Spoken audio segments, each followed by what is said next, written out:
Welcome to episode 9 of the Filmmaking Through Music Podcast. I'm your host, John Wader, and our mission is to help filmmakers like yourself achieve a more commercially appealing film through the effective use of music and scores.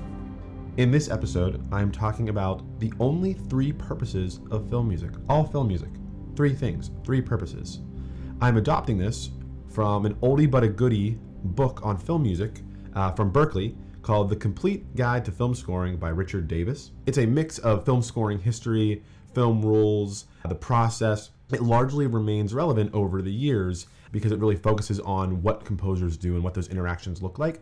It does try to hit on the modern technology that film composers use, but that of course gets outdated just a few years after publishing. So I really enjoy the book to learn about the earlier decades of film music, right? It goes into the first film scores and it goes into the technology and the ways that composers were working in the 40s and the 50s and the 60s. But then it starts talking about modern day, and modern day was when the book was published, which was I think over 15 years ago at this point in 2024. But I really like it for some of the more core things. The takeaway that I want to share from this book is that 3 purposes of film music, right? Everything can be categorized into one of these 3 purposes. And I want to bring that to the podcast because I think it's important to recognize the purpose or the goal of an intended task before diving into something, right? And that applies to all the creative work on a film. We have to know what we're serving, what we're going for, what we're heading towards in order to make the best effort for that activity or that task, like creating a film, like writing film music, right? Without knowing that purpose, we're aimless, we're without direction, and we run the risk of not creating to the best of our abilities. And I think that's important to bring at the independent filmmaking level because you might run into scenarios as a director or as a composer where it's just, hey, I trust you, go for it.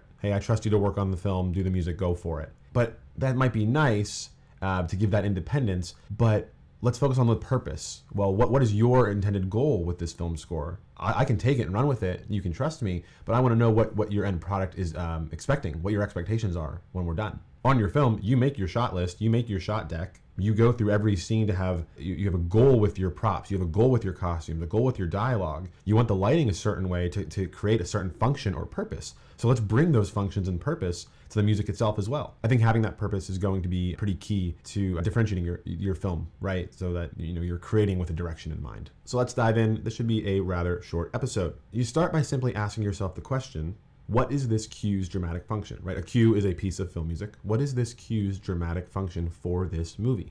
And then you give yourself the 3 answers or the 3 purposes. Purpose 1, physical functions. Purpose 2, psychological functions.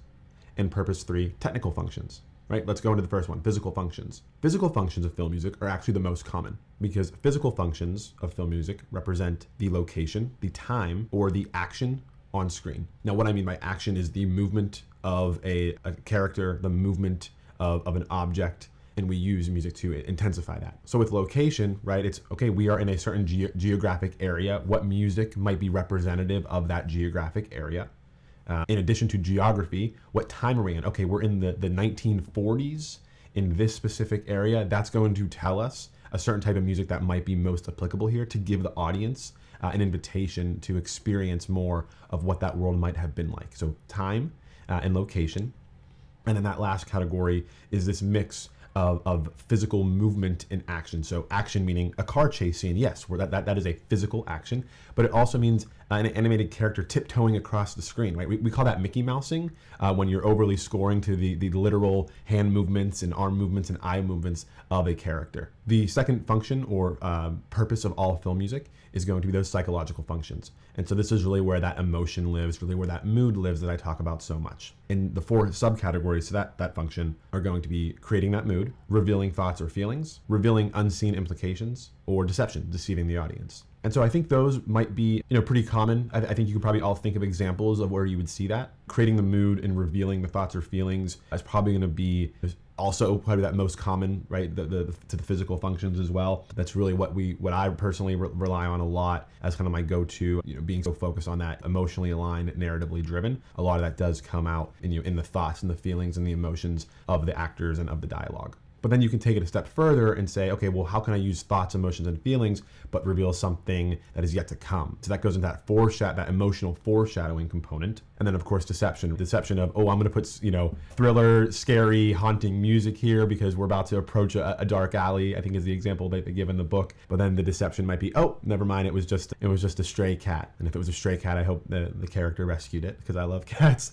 And then the last function of all film music is going to be technical functions. And so technical functions is going to be where we get into the more core filmmaking techniques and filmmaking components, such as themes and continuity. And so continuity between scenes, which is what we call transition. So transitions are really important for film composers because our eyes are accustomed to and used to seeing multiple different things very quickly. We can look around and we can see many different things at once, and we're comfortable with that. So we're cool in seeing scene cuts and scene transitions. We can still intake that. However, the ear does not want that as much. The ear wants a little bit more continuity. And so sometimes when we go from one scene to another, having music, one image to another even, right? One frame to another, having a consistent piece of music there to help ease that transition really gives a balance of adjusting to quick cuts, but then the ear kind of lets you experience that in a little bit more fluid way. That other piece of continuity would be the film itself. That's why we use themes and we use what we call motifs.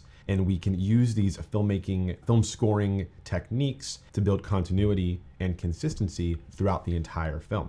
Oftentimes, both of those technical functions, right, transitions or continuity amongst the entire film, oftentimes those are combined with some of the other subcategories of psychological or physical functions. So I say all film music only has 3 purposes and there's a number of subcategories there. Oftentimes you're going to be combining some of those, right? We're going to go to a certain time period, physical function, but we're also going to reveal the unseen thoughts or unknown feelings of a character at that time. So combining those is really where you can start getting into something unique, original, bespoke, and really aligned to the image on screen that you've created. Quick episode for today, but I really wanted to share all this. I was reading this book on the beach this summer, and I said, you know what, that would be a really nice quick episode. It was a really nice takeaway for both directors, producers, editors alike.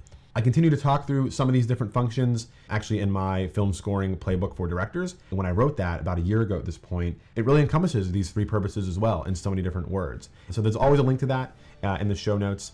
It's a 1-pager interactive guide that you can kind of click through and kind of use as a reference when you're working with your composer. And again, one last recap: 3 purposes of film music: physical, psychological, technical. Physical is going to be time, location, place, and literal action of movement on screen. Psychological is where all that emotion, mood, feeling, thoughts is going to live. And technical comes back to the filmmaking techniques of writing music with motifs and themes and cohesion and linking scenes through music across the entire film. Thank you so much for the quick episode. As always, happy filmmaking.